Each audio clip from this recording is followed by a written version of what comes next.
um, Galton's understanding of race is it's not the same as our modern understanding, or at least some people's modern understanding.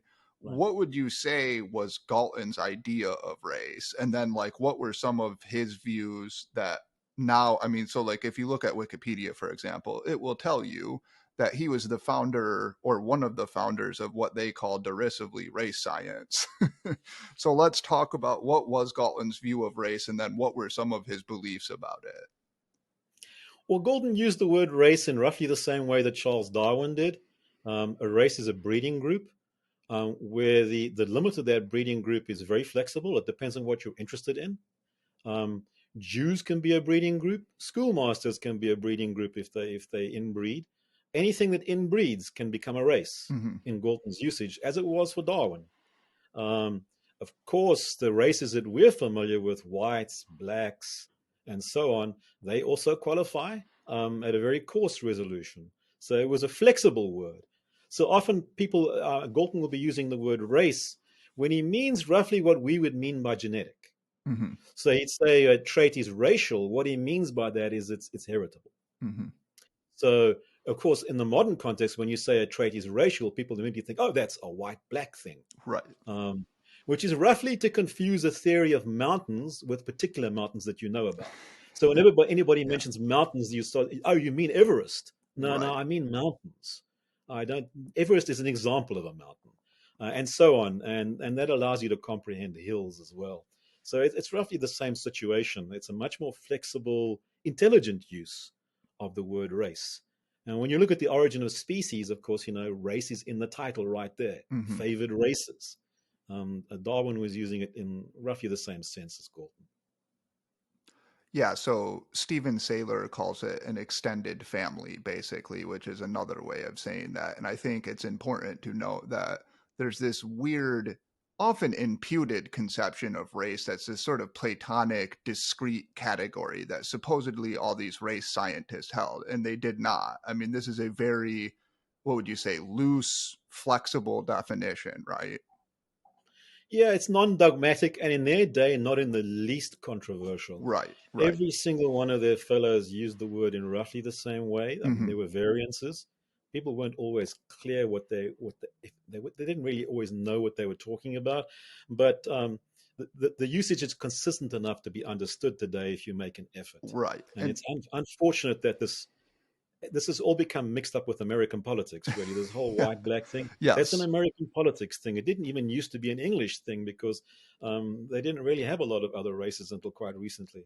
So it's become all mixed up now, and it's hard to pin meaning down precisely as a result.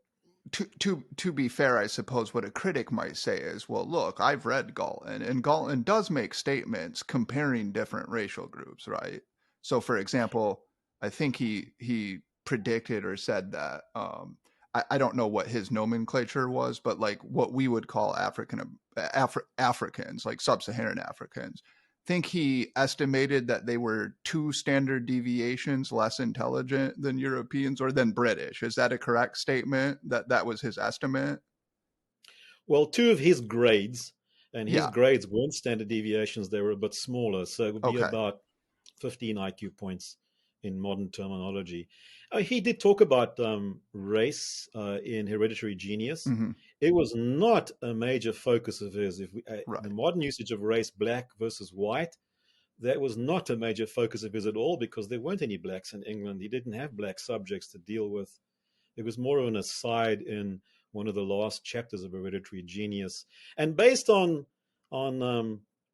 his own first-hand experience, because before he got to behavior genetics, he was in fact an African explorer in his own right. Hmm. He explored Southwest Africa on a 2-year expedition, which he paid for himself, and that really founded his scientific reputation. So he had first-hand experience. He had varying views on different races. So to illustrate how flexible his usage was, he would call the Athenian Greeks a race Hmm. because they were inbreeding, and he estimated them at 2 of his grades higher than contemporary Victorians. So he believed that the classical Greeks were vastly more intelligent than his own contemporaries. Um, he viewed Bushmen very favorably, for example. because he was nuanced enough to understand that they had particular skills, Hmm. which he greatly admired. And he'd met and actually lived among them for a couple of weeks out in the Kalahari. So he had nuanced, varied views, which he adjusted according to how he saw the evidence. Of course, today that might be controversial, Hmm. but in his day, I don't recall seeing a single contemporary review that ever raised the least controversy Interesting. Yeah. about anything Galton ever said about race. It just wasn't an issue in his context. So here's a question, and I mean, we'll move past this after this question, but I do think it's an important one because I've heard this accusation forwarded against him, which is, I think Adam Rutherford has said this, for example, even compared to his contemporaries, Galton was an invidious racist, and like it, because a lot of people would say what you said earlier, we should understand him in context, and they would say no, even in his context he was this iniquitous racist. Is that sounds like what you're saying is that is absolutely untrue? Yeah, it's absolutely false, ahistorical, and demonstrates an ignorance of Victorian science. Um, so, actually, in my biography, I quote equivalent opinions from people like Huxley. Hmm. Um, who could be a more eminent evolutionist than T.H. Huxley? Um, and the way to tell this is from the reviews. So one thing I was very diligent about throughout the biography was for every publication of Galton's, I tracked down all the contemporary reviews, Hmm. surveyed them all, and then epitomized them in the biography to give people an idea of what his contemporaries thought of his kind of thinking. And in those days, it's kind of fascinating because in those days, you could publish a magazine article and have that magazine article reviewed by newspapers, hundreds of newspapers, just reviewing your magazine article.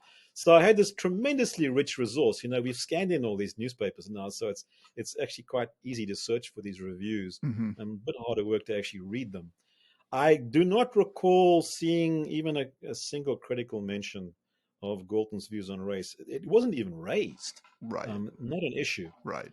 Um, so no, it's ahistorical, it's inaccurate, and it's again an example of projecting back into the past our own contemporary political concerns. Right. In Galton's day, the controversial area was religion. Yeah. And he Yes. got into a lot of trouble over religion because he published a famous article called, Investigations into the Efficacy of Prayer. Right. He tried to work out whether prayer was effective by looking to see whether it made monarchs live longer, because presumably they were prayed for more often, and therefore they ought to live longer if the prayer was actually working. And Yes. he could prove using facts and figures that they didn't really live that much longer. So Uh, he got into trouble over that, even within his own family. But race, no, that was just never an issue.